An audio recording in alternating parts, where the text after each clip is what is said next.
پویامک عزیز این کارا رو خودتون نخوندی و نشنیدین؟ آسمان کوچه از مهتاب خالی می شود، مرد حیران مانده دیگر لاابالی می شود. پیش تنهایی خود سر می گذارد ناگزیر، تلخ می گیرد صدایش یک حوالی می شود. مثل یک موسیقی زخمی که افتد از درخت، قسمتش در این قفس بشکسته بالی می شود.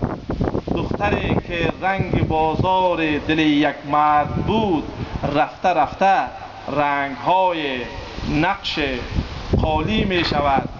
مرد در تاریکی شب خون خود را ریخته، مرد در تاریکی شب خون خود را ریخته، ماهتاب حجله غرق خانه خالی می شود.